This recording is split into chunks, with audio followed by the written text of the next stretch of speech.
పరిస్థితుల్లో తల బాదుకుని ఏడ్చేదాన్ని, కింద పడి దొరలేదాన్ని. ఎందుకు అని అడిగితే నాకు ఆయన దగ్గర నుంచి సమాధానం వచ్చేది కాదు. ఈ పరిస్థితుల్లో ప్రస్తుతం అప్పుడు ఆ పరిస్థితుల్లో గుంటూరులో విజయవాడలో ఉండేవాళ్ళం మేము. ఆ తర్వాత మా అమ్మాయి పెళ్ళవటము, మేము నెల్లూరుకి వచ్చేయటం సొంత ఇంటికి జరిగింది. సో అక్కడంటే ఎవరు అడిగేవాళ్ళు లేరు. ఇక్కడ మా బంధువులంతా ఉన్నారు. వాళ్ళ మధ్య ఉన్నప్పుడు సరే వాళ్ళేమనుకుంటారు వీళ్ళేమనుకుంటారని అన్నా బాగుంటారు, నాతో బాగుంటారని పిల్లలు కూడా ఆలోచించి తీసుకొచ్చి నెల్లూరులో పెట్టారు. తీసుకొచ్చిన తర్వాత కూడా ఇంకా ఎక్కువైంది, అద్వేషం అనేటువంటిది ఇంకా ఎక్కువైంది. అంటే ఆయన ఉద్దేశంలో ఏదో నేను ఆయన వదిలిపెట్టి వెళ్ళిపోవాలి, నాకు నీ సహచర్యం అవసరం లేదు అనేటువంటిది అనమాట. సో ఆ పరిస్థితుల్లో నేను ఎంతగానో వచ్చేదాన్ని. ఎప్పుడు రోజుకు ఒకసారన్నా ఒక వాగ్వాదం జరిగేది, ఒక గొడవ జరిగేది. ప్రతిరోజు ఉదయాన్నే లేవగానే టీవీ పెట్టుకోవటం, భక్తి ఛానల్ పెట్టుకోవటం, అందులోని ఆ శ్లోకాలు అవి వింటూ ఉండటం, ఇవన్నీ జరుగుతూ ఉండేవన్నమాట. ఆ పరిస్థితుల్లో ఒకరోజు గట్టిగా నాతో పోట్లాడి ఉదయం 7 గంటలప్పుడు బయటకు వెళ్ళే ముందు కొంచెం గొడవ అయింది. గొడవ అయిన తర్వాత ఆయన బయటకు వెళ్ళిపోయారు. నాకు అప్పటికే చాలా రోజుల నుంచి ఆ దుఃఖంలో ఉన్నాను. గత 2-3 సంవత్సరాలుగా అప్పటి నుంచి ఆ బాధ అనుభవిస్తున్నాను. కాబట్టి నేను కూర్చుని టీవీ చూస్తూ ఉన్నాను. యాక్చువల్గా ఆయన పెట్టి వెళ్ళింది ఏదో వేరే భక్తి ఛానల్ లాంటిది ఏదో పెట్టేసి వెళ్ళారు. చూస్తున్నాను, నాకు తెలీదు. నాకెవరు కూడా యేసు ప్రభువుని నమ్ముకోమని కానీ నీకోసం ప్రార్థన చేస్తామని కానీ ఎవరు చెప్పలేదు. కానీ ఆ రోజు నాకు తెలియదు, ఆ స్క్రీన్ మీద నాకేం కనపడింది లేదనంటే ఆరాధన ఛానల్లో ఎవరన్నా చెప్తున్నారా నాకైతే గుర్తులేదు. కానీ ఆ రోజు దేవుడు మాట్లాడిన మాట మాత్రం నాకు బాగా గుర్తుండిపోయింది. యెషయా గ్రంథం 9వ అధ్యాయం 2, 3, 4 వాక్యాల ద్వారా దేవుడు నాతో మాట్లాడారు. నేను చాలా దుఃఖంలో ఉన్నా. ఎందుకు నాకు ఈ జీవితం చనిపోతే బాగుండు అనిపించేంత నిరాసక్తత, విరక్తిలో ఉన్నా. దేవుడు మాట్లాడే మాట ఏంటంటే,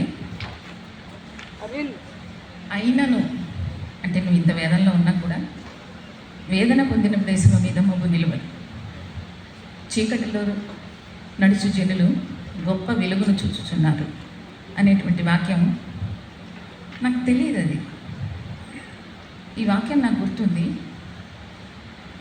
దానికి అర్థం తెలీదు. అక్కడి టేబుల్ మీద ఒక చిత్తు పేపర్ ఉంటే పెన్తో యెషయా 9 అని మాత్రమే రాసుకున్నాను నేను. నాకు అసలు అది ఎందులో ఉంటుంది, ఎక్కడ ఉంటుంది అనేది కూడా తెలియదు. తర్వాత నాకు ఆత్మలీల అయినటువంటి పద్మ అనేది తన బిలీవరు. తను మార్నింగ్ కాల్ చేసినప్పుడు నాకు నేను డిప్రెషన్లో ఉండి మాట్లాడిన విధానం తను గుర్తించి తను రాత్రి పడుకునే ముందు నాకు ఫోన్ చేసింది. ఆంటీ మీరు పొద్దున చాలా డిప్రెస్డ్గా ఉన్నారు, ఏంటి ఏం జరిగింది అని అడిగినప్పుడు నేను చెప్పాను, అమ్మ తెలియదు నాకు, ఇట్లా అంకుల్ గొడవ వేసుకుని వెళ్ళిపోయారు బయటికి. నాకైతే టీవీ చూస్తూ ఉన్నాను, పెట్టింది వేరే ఛానల్ అయితే నేను మార్చలేదు, నాకు తెలిసి మార్చానో కూడా నాకు గుర్తులేదు. కానీ ఇదైతే ఈ వాక్యం అయితే వచ్చింది, యెషయా 9 అని వచ్చింది అని అంటే అదేంటండి చెప్పండి నాకు అని అంటే చెప్తే తను చూసి ఆ వాక్యం చూసి దేవుడు మిమ్మల్ని దర్శిస్తాడండి అని చెప్పింది. అది కూడా నాకు అర్థం కాలేదు, ఆ రోజు తెలియదు. కానీ ఆ రోజు రాత్రి నేను పడుకున్నప్పుడు, మాది తూర్పు వైపు వాకిలి, నేను కింద చాప వేసుకొని పడుకుంటాను తలుపులకు ఎదురకుండా. నా పక్కన ఒక టేబుల్ ఉంటుంది, పక్కన ఒక కుర్చీ వేసి ఉంటుంది ఎప్పుడు కూడా. నేను పడుకున్నప్పుడు ఆ కుర్చీ మీద ఒక వ్యక్తి తెల్లటి వస్త్రాలతో కూర్చున్నట్లు నాకు మోకాళ్ళ దగ్గర నుంచి కనపడింది అనమాట.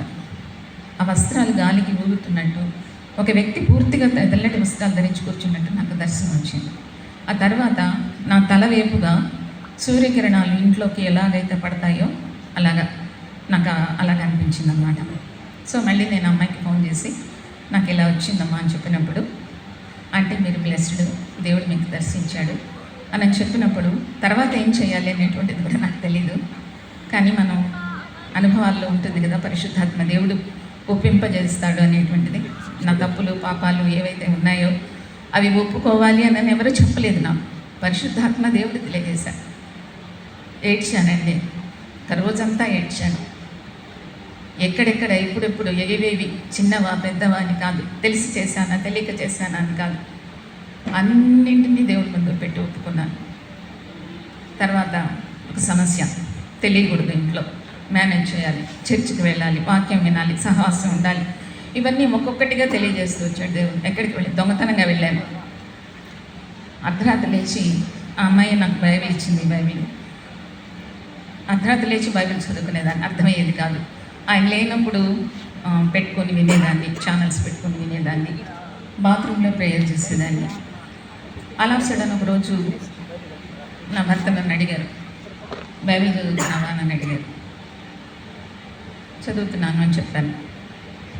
అంటే ఆయన సహాసంలో ఆయన ఆర్సీఎంలో ఉండి ఆయన కాంట్రాక్ట్ వర్క్ చేసేటప్పుడు ఆ చర్చికి ఎవరు నేను పనులు చేశాను. 22 సంవత్సరాలు వాళ్ళతో నేను కలిసి పనిచేశాను. వాళ్ళెవరూ నన్ను దిగమనలేదు, నిన్నెవరు దింపారు, నీకేమైనా డబ్బులు ఇచ్చారా, ఇలాంటి మాటలన్నీ మాట్లాడారు అనమాట.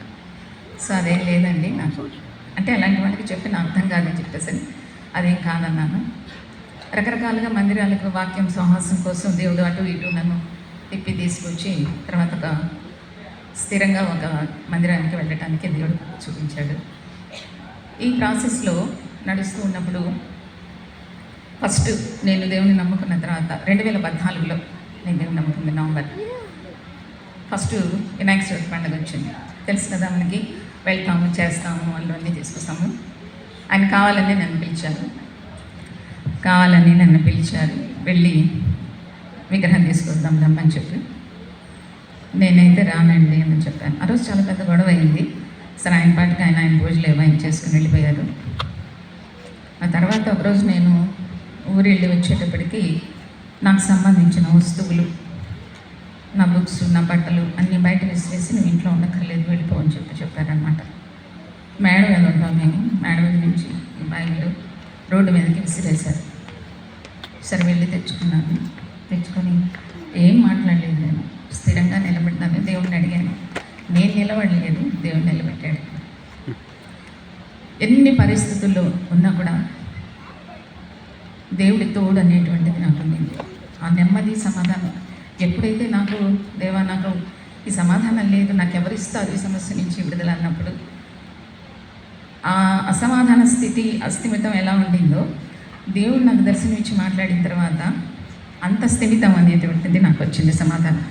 ఆయన ఏమన్నా ఇదివరకు ఆయన మాట్లాడితే ఎదురెళ్ళేదాన్ని, పోట్లాడేదాన్ని, మాటకు మాట అనేదాన్ని. అలాంటిది దేవుణ్ణి నమ్మిన తర్వాత, చూసిన తర్వాత, ఆయన ప్రేమ రుచి చూసి తెలుసుకున్న తర్వాత, ఆయన ఎలా ఉండమన్నారు, ఎలా ఉంటే స్థిమితంగా మనకు సమాధానం ఉంటుంది అనేటువంటి విషయాల్లో ఆయన నాకు దేవుడు తెలియజేసిన దాన్ని బట్టి స్టిల్ ఇప్పటి వరకు నా భర్త నాతో అదే ద్వేషంతో ఉన్నారు. దాదాపు 11 సంవత్సరాలు అయింది నేను దేవుని నమ్ముకొని. 14 ఆయన ఆహార్యము ఆయన అవి చూస్తే ఆయన ఒంటి నిండా రుద్రాక్షమాలలు ఉంటాయి, మెళ్ళో రుద్రాక్షమాలలు ఉంటాయి, చేతులకు బ్రాస్లెట్స్ లాగా రుద్రాక్షలు వేసుకుని ఉంటారు, ఇంత పెద్ద బొట్టు పెట్టుకొని ఉంటారు. అయితే 2-3 ఏళ్ల క్రితం మా ఇల్లు మారామన్నమాట. మారినప్పుడు ఇదివరకు దూరంగా ఉండేవాళ్ళు. దేవుడిని నేను రాసి బైబిల్లో పెట్టుకొని అడిగాను, నాకు ఫలానా నంబర్ ఇల్లు రోడ్డుకు దగ్గరగా, నాకు అనుకూలమైన రెంట్లో నాకు ఈ ఇల్లు కావాలి అని ఆ ఇంటి గురించి ప్రార్థన చేశాను. దేవుడు ఇల్లు ఇచ్చాడు. 6,000 రెంట్ అంటే నేను కట్టలేనంటే వాళ్ళు 5,000కి ఇస్తామని వాళ్ళంతటి వాళ్ళే చెప్పి రమ్మని చెప్పారు. సరే వెళ్ళాను. అయితే ఆ ఇంట్లో చెప్పినప్పుడు నేను ఒకటే అన్నా దేవుడితో, దేవా నీ ప్రార్థనా ధూపం తప్పితే వేరే ధూపం ఇది ఇంట్లో ఉండకూడదు, నాకు అది కావాలి అని అడిగారు. 3 years అయింది. ఆయన నేను ఎటు మారను అని ఆయనకి తెలిసిపోయింది కాబట్టి ఆయనే పూజల కోసం వేరే ఇల్లు తీసుకొని అక్కడ పూజలు చేసుకుంటున్నారు. సో ఇదంతా కూడా ఈ ఒంటరితనము అనేటువంటిది దేవుడు లేనప్పుడు ఒంటరితనంగా అనిపించింది. దేవుడు ఉన్నప్పుడు ఒక ఆరోగ్య సమస్య వచ్చినా కూడా, ప్రస్తుతం నా వయసు 68 సంవత్సరాలు. ఈ వయసులో మనిషి పక్కన ఆరోగ్యరీత్యా కానివ్వండి, ఏ పరంగా అయినా కానీ, పిల్లలు దూరంగా ఉంటున్నప్పుడు ఒంటరిగా ఉండటం అనేటువంటిది చాలా కష్టంగా ఉంటుంది. అనుకోకుండా ఏదైనా ఆరోగ్య సమస్య వస్తే ఎవరైనా పక్కన ఉంటే కదా మనకి ఏదైనా తోడుగా ఉంటారు అని. కానీ నాకు ఆ భయాలు ఏం లేకుండా దేవుని తోడు ఎప్పుడు కూడా ఉంటుంది. ఆ భయం నాకు ఎవరు లేరు, ఎలా ఉండాలి, నేను ఏదైనా సమస్య వస్తే అర్ధరాత్రి ఏం చేయాలి అనేటువంటిది మనసులో కూడా రానివ్వకుండా దేవుడు కాపాడుతూ వచ్చాడు. ఇప్పటికీ ఏదైనా ఒకవేళ ఒక సమస్య నాకు బలహీనపడి ఎప్పుడన్నా దేవుని హస్తం నాకు దూరమైందా, లేకపోతే నేను ప్రార్థనకు దూరమైనా అనిపించినప్పుడు, ఎప్పుడైనా అర్ధరాత్రి నిద్ర పట్టకుండా వెనక్కి వచ్చినప్పుడు ఈ బైబిల్ని ఇలాగే హత్తుకుని పడుకుంటాను అన్నమాట. దేవుడు సమాధానం ఇస్తాడు, నెమ్మదినిస్తాడు. ఎప్పటికైనా కూడా నేను దేవుని అదే అడుగుతున్నాను. 2-3 సంవత్సరాలు అసలు ఆయన ఇంటికే రాలేదు, ఒకదాన్నే ఉన్నాను. కానీ అప్పుడు నేను అడిగే దేవుణ్ణి, ఆయన ఇంటికి పంపించు, నాకు క్షమించే మనసు, ప్రేమించే మనసు. నేను ఆయనతో ఎదురాడి పోట్లాడాను నేను అని ఒప్పందం చేసుకున్నాను. ఆ సహనం ఓర్పు ఇప్పటికీ ఇచ్చాడు దేవుడు నాకు. ఏమన్నా ఏం చేసినా దేవుని ప్రేమను నేను పొందుకున్నాను. నా తప్పులు ఆయన క్షమించినప్పుడు నేను ఆయన తప్పులు క్షమించగలిగే మనసు నాకు ఉండాలి కదా అని చెప్పేసి అనుకున్నాను. ఇప్పుడు ఏ పరిస్థితులు అయినా నాకు ఎదురొచ్చినా కూడా ఎలాంటి ఇబ్బంది లేకుండా ఆయనతో మామూలుగానే ఉండటానికి దేవుడు నాకు కృపనిచ్చాడు. ఆ మనసు నాకున్నది కాదు, దేవుడు ఇచ్చింది. కాబట్టి ఇదే విధంగా ఎప్పటికైనా నాకు ఆయన మార్చిచ్చినా మార్చకపోయినా ఆయన నా పట్ల ఎలా ఉన్నా కూడా నేను మాత్రం నువ్వు చెప్పిన విధంగా ఉండటానికి నాకు ఆ కృపనివ్వ చాలని మాత్రం దేవుడిని నేను ప్రార్థిస్తాను. చిన్న సాక్ష్యాన్ని దేవుడు దీవించుకుంటాను.